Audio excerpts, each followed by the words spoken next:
News, सच जरूरी है। नमस्कार दर्शकों, आप देख रहे हैं MNS न्यूज टीवी और मैं हूं आपके साथ श्रद्धा तिवारी। तो आइए देखते हैं आज की खास खबर।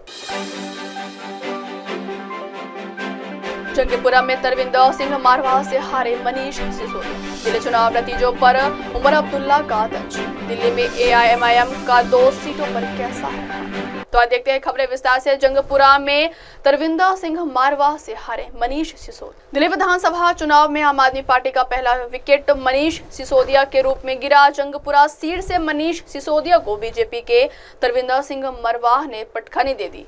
शुरू से ही इस सीट पर कांटे की लड़ाई देखी जा रही थी। सिसोदिया जंगीपुरा से पहले पटपड़गंज सीट से विधायक थे। कहते हैं 2013 में अरविंद केजरीवाल के साथ मनीष सिसोदिया को भी डिप्टी CM बनाया गया था। 2015 में अरविंद जब CM बने तब सिसोदिया को फिर से कैबिनेट में शामिल किया गया।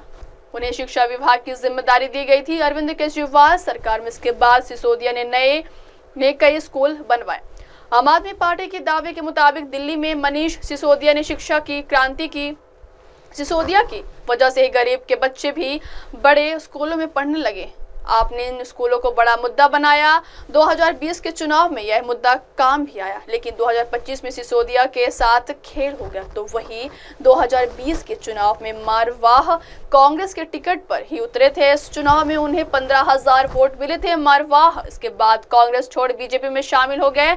जंगीपुरा में सिख मतदाता निर्णायक भूमिका में रहते हैं। मारवाह ने पूरे चुनाव में शराब और बाहरी को मुख्य मुद्दा बनाया। मारवाह का कहना था कि जो शख्स पटपड़गंज की जनता को छोड़ सकते हैं वो समय आने पर आपको भी छोड़ दें। अगली खबर, दिल्ली चुनाव नतीजों पर उमर अब्दुल्ला का तंज।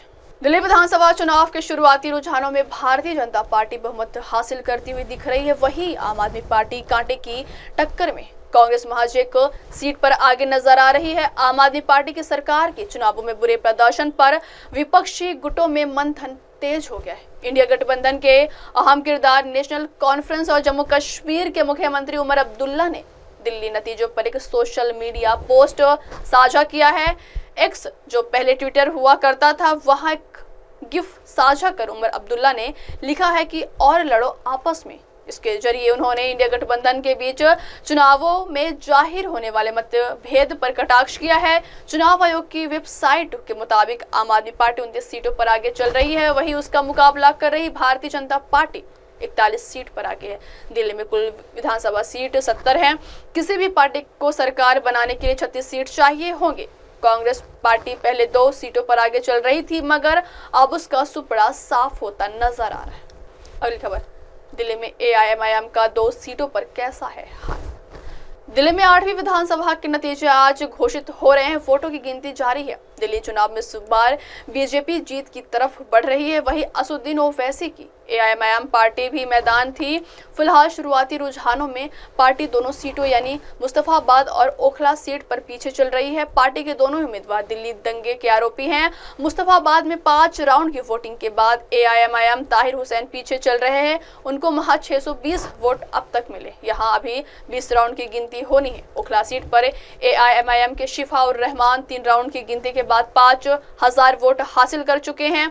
यहाँ 23 राउंड की गिनती होनी है। आम आदमी पार्टी के अमनतुल्लाह खान को करीब 4,500 वोटों से आगे चल रहे हैं। बीजेपी तीसरे नंबर है।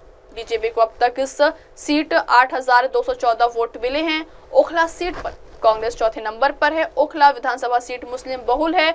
यहाँ 50% को ज्यादा मुस्लिम मतदाता है। बीते 2 चुनाव में यहाँ आम आदमी पार्टी और भारतीय जनता पार्टी के बीच सीधा मुकाबला रहा है। इस बार ऑल इंडिया मजलिस-ए-इत्तेहादुल मुस्लिम की वजह से चुनाव दिलचस्प हो गया। अब वक्त हो चला दर्शकों ब्रेक का। ब्रेक से लौटने के बाद देखिए देश और दुनिया की तमाम बड़ी खबरें बने रही MNS न्यूज टीवी पर। नमस्कार। हाय, मैं हूँ तापसी पन्नू और आप देख रहे हैं MNS न्यूज। आप देख रहे हैं MNS न्यूज, सच जरूरी।